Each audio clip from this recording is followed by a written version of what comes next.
الشركة إسقاطينتا تلسم ayaa bilowday dayactir ballaaran oo ku sameynayso dugsiga sare ee Guutaale Secondary School ee magaalada Caynaba ee xarunta gobolka Saraar oo dhawaanihii u dambeeyay uu sameeyay dayax xooggan oo isugu jira dhinacyada qolaalka dugsiga jiingada birandaha iyo waliba suuliyada dugsigaasi gudoomiyaha gobolka Saraar Ibrahim Xaaji Xasan Cali oo kormeerkiisa ku tagay dugsiga sare ee Guutaale kaasi oo kormeerkiisa ku yeelanayeen madaxda shirkadda Telsum ee Caynaba iyo waliba maamulayaasha dugsigaasi ayaa soo indheeyay baahiyaha dugsiga iyo waliba albiyo dugsigaas loo qoday dhawaan maadaama dugsigu masaafo dheer u jiro magaalada ugu horreyn maamulaha dugsiga sare ee Guutaale Secondary School ee magaalada Caynaba macallin Abubakar Axmed ayaa ka warbixiyay baahiyaha dugsiga haysta iyo waliba mahadnaq ballaaran oo halkaas uga soo jeediyay mas'uuliyiinta shirkadda isgaarsiinta ee Telsum ee magaalada Caynaba oo ku aadan dayactirkan ay maanta ku sameynayso dugsiga sare ee Guutaale oo ay dhigtaan ardayda ugu badan dugsiyada sare ee ka jira gobolka sare ee Guutaale waxaan u mahadnaqayaa Telsum shirkadda Telsum oo rebeeri ku sameynaysa ama dayactir iskuulka Guutaale iskuulkaas oo lagu magac daray mushahidkii weynaa loo sheegay Maxamed Axmed Guutaale Allah uu naxariistay oo la dhintay lixile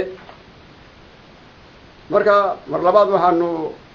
u mahadnaqaynaa shirkadda Telsum oo dayactir weyn ku sameynaysa iskuulka madaxa shirkadda Telsum Caynaba Maxamed Shirada Qarre ayaa isna sidoo kale ka warbixiyay sababaha keenay in shirkadda Telsum dayactir ballaaran ku sameyso dugsigan isagoo ka dhawaajiyay inay badanaa shirkadda Telsum ka qayb qaadato adeegyada baahiyaha bulshada sida maalinka looga bartay inay ka shaqeyso danaha caamka dhulka danaha caamka ah ee dadweynaha aan maartay ay lahayn markaan aragnay baahida iskuulka inuu maartay u baahan yahay dayactir sidii loo sameeyaan dayactir dambe lagu sameeyn aanu garanay in maartay in la dayactir lagu sameeyo maadaama uu yahay dugsiga sare magaalada gobolka Saraar ama magaalada Caynaba magaalada Caynaba uu maartay yahay asaasigii marka tacliinta la eego maartay oo buursan yahay burburkaas insha Allah taala inaanu hagaajino ayaan ugu talagalay dugsigan oo dhigato ardayda ugu badan dugsigan oo dhigato ardayda ugu badan ay dhigato maartay ay dhigato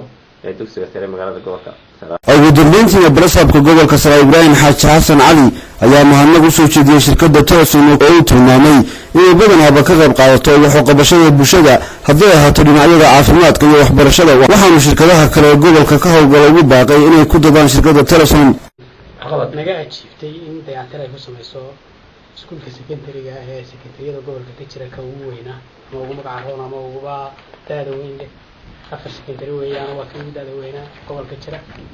marka runtii aad baan ugu mahadcelinaynaa waxyaabo kale oo wax nagala qabteen dhismayaasha aan gobolka ka wadno waxyaabo badan ay nagala qabteen waa jiraan aad iyo aad baan shirkadda ugu mahadcelinaynaa ugu hambalyeynaa waxaan leenahay taageerada u haysan dadkeena iyo wixii nagu haysan sii wada waxaan leenahay sii wada waliba